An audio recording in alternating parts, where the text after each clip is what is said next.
Welcome to Happiness Blanket channel.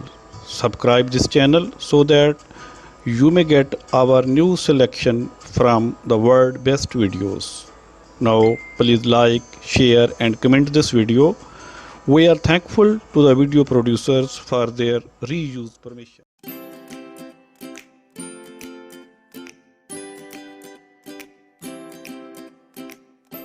Whether you're in business, trying to attract someone you like, or just trying to make new friends, we all live in a world where first impressions and social intelligence matters. So today, I'm going to cover one of my favorite books, How to Talk to Anyone by Leil Lowndes. There's 92 little tricks in here, but I'm just going to cover the first 31. But if this video reaches 200 likes, I'll make a part 2. So let's begin. The first technique is to make sure you don't flash an immediate smile whenever you greet someone. Instead, look at the person for a good second or two. Pause, soak in their persona, and then let a big, warm, responsive smile flood over your face and overflow in your eyes. Think of how a good comedian will build up to a punchline for a joke.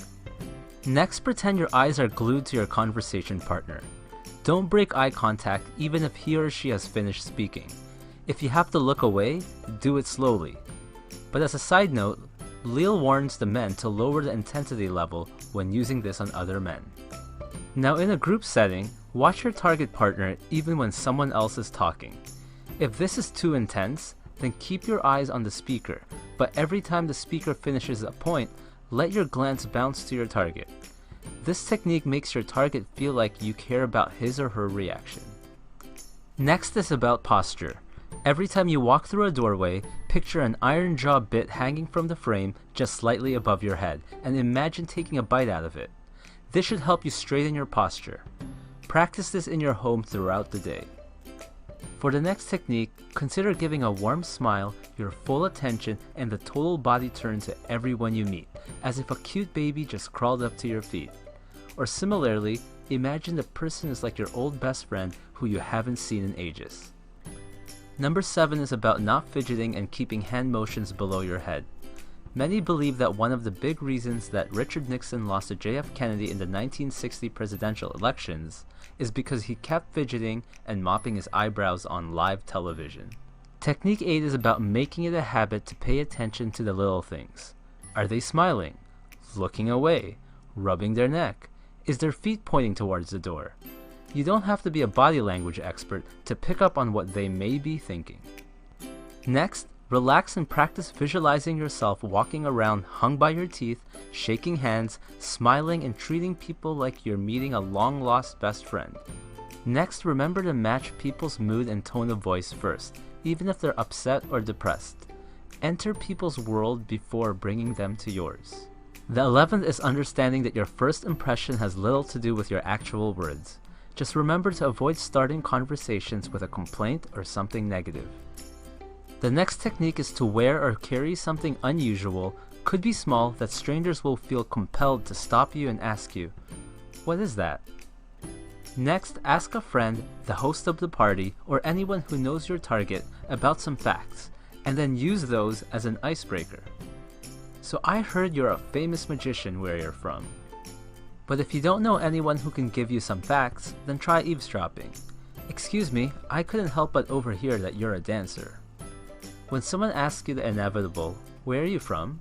or "What do you do?" never give one-word answers and try to have it relate to the person you're talking to. Research some interesting facts on the internet. I'm an attorney from Toronto, a city with over 8,000 restaurants. Right now, I'm involved in a case where a company actually discharged a woman for taking extra maternity leave that was a medical necessity. Now, the same rules apply when you're introducing people to one another. Just remember, if you're uncomfortable mentioning someone's job, then mention their hobby or some accomplishment. Next, when in conversation, pay attention to word clues that hint to your target's preferred topic. Then when possible, start talking about that topic. Some people might seem shy, quiet, or bored, but talk about a topic they like and they might not shut up. The next one was inspired by Brian Tracy. He says to picture a spotlight. In sales, if the spotlight is focusing on the product, it's not interesting to the prospect. But if the spotlight is focused on the prospect, they make the sale. So when it comes to people, let the conversation and spotlight be mainly focused on them. The next technique can help you never be left speechless again by simply repeating the last few words your conversation partner says and turning it into a question. This puts the ball back on their court. Guess what? I just started playing Pokemon Go. Pokemon Go? The word encore, which the audience sometimes shouts at the end of a good performance, means they want another one. So recall a good story someone in a group setting with you has told you, and then tell the group, tell them about the time you got struck by lightning and survived. This shines the spotlight on them by requesting a repeat performance. When first meeting someone, avoid any stories about yourself that would potentially be looked down upon. Later in the relationship, telling a new friend that you got caught stealing or have been married 3 times will probably be no big deal. Next, if you're ever afraid of going to some social event because you'll have nothing to say, then simply go watch or read about the latest news. The 24th is about never asking people the question, what do you do? Some people are just not proud of what they do for a living, like a tax collector. Instead ask, how do you spend most of your time? If they're workaholics, they'll happily tell you what they do anyways. But if someone asks you what you do, ask yourself how your profession can help this person's life. For example, don't just say you're a real estate agent, say, I help people moving into our area find the right home. Next, get a thesaurus. Look up common words that you use every day and start finding permanent replacements. For example, many women have been called pretty, beautiful, cute, or hot enough times in their lives. Stand out and say something like, don't take this the wrong way, but you look ravishing. Next is killing the quick me too. Oftentimes, when we find something in common with someone, we often want to immediately say, me too. But Leil says to let the person keep talking and just keep asking questions while hinting you're knowledgeable about the topic for a while. When you finally do tell them, they might be shocked.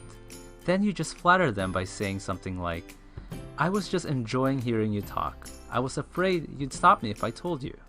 This creates a much bigger impact. As much as possible, incorporate the word you in your sentences. Instead of asking, where's the closest restaurant? Ask, can you tell me where's the closest restaurant? Interestingly, therapists calculate that inmates of mental institutions say I and me 12 times more than residents of the outside world. Next, don't flash everyone with the same smile.